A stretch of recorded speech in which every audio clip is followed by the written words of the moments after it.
For today's video guys, tayo ay magluluto ng hulaan nyo, saging plus ito.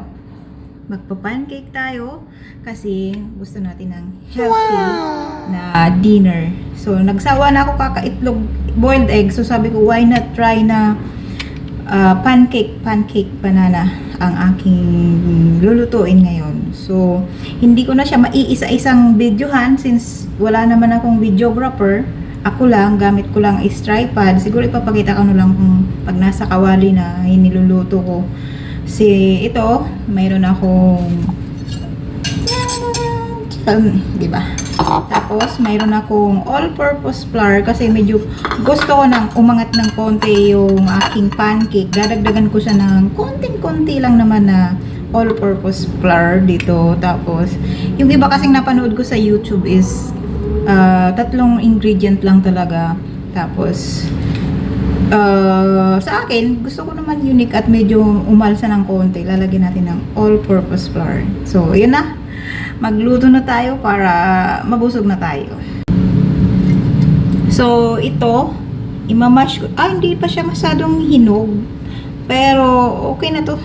Dudurugin ko na lang siya ng sobrang-sobra as in durog para mamaya as in masarap siya. Gusto ko sanang gamitan ng blender para durog na durog. Pero carry bars naman na. Diba? Balatan muna natin yung ating mga saging-saging at nang madurog na parang as in galit na galit ka sa ex mo, niloko ka. Yes! Diba? O yung isa malambot na. Yung isa parang hindi pa siya ready lutuin. Pero carry na yan. Dudurugin lang naman to ng tinidor. Tapos magbabati tayo ng eklog and then lalagyan natin ng harina. Tapos mayroon ako ditong honey. Ilalagay ko mamaya after. So nadurog na nga natin ang saging and then ito naman yung 2 egg. Ganyan na natin para talagang mix yung egg yolk saka yung kulay puti. Tapos lalagyan natin ng konting-konting harina para naman malapot siya. Kunti lang. Ayan. Kunti lang para lumapot lang talaga siya at kumalsa ng konti.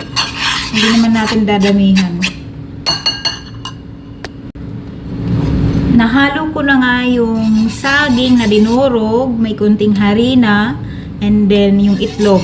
So, ready na to siyang lutuin, guys. Tapos nito, chibugan na. Diba?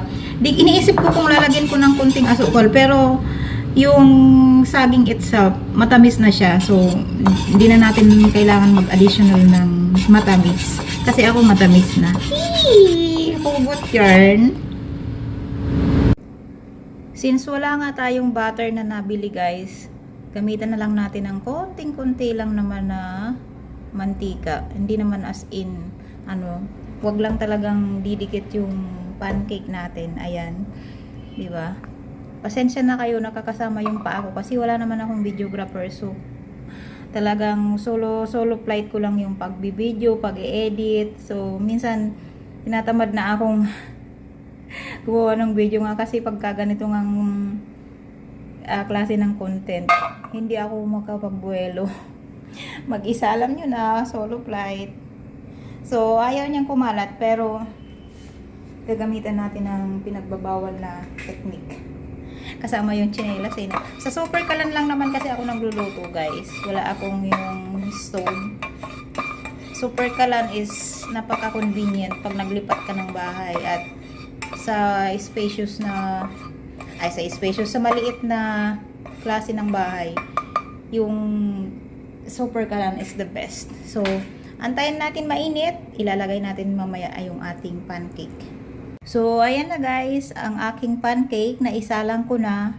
Hindi ko na nakuhaan ng video kanina kasi nga, ako lang nga yung sabi ko mag-isa lang ako. So, pinakita ko na lang kung paano ko nailagay na at tatakpan natin para pantay ang pagkakaluto. And then mamaya, Kapag luto na yung ilalim, ipip-flip natin yung ating kawali. Hi guys! Ito na ang aking finished product ng aking pancake, di ba? Perfect. Charis. Lagyan natin ng honey para sumarap siya, di ba? Oh, pak, di ba? Parang chef lang eh, oh. Tapos kakain na tayo.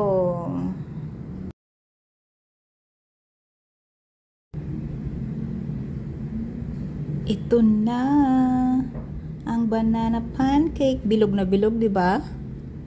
Oh, sana masarap.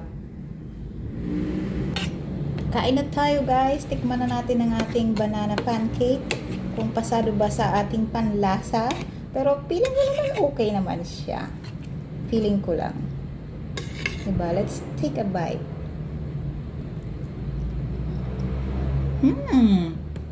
Pwede na mag-asawa, tsari. Pero guys, wala akong nilagay na sweetener. Talagang pure, walang halong chemical. Nilagyan ko lang siya ng kunting all-purpose flour, and then yun, itlog, saging. Tapos yun na. Di na ako nagdagdag ng additional na pampatamis. Ako lang kasi matamis na. Dadagdagan ko pa ba? Judgmental na naman. So, kain tayo, guys. Sarap. Pero biro. Sarap talaga. Uulitin ko tong buong.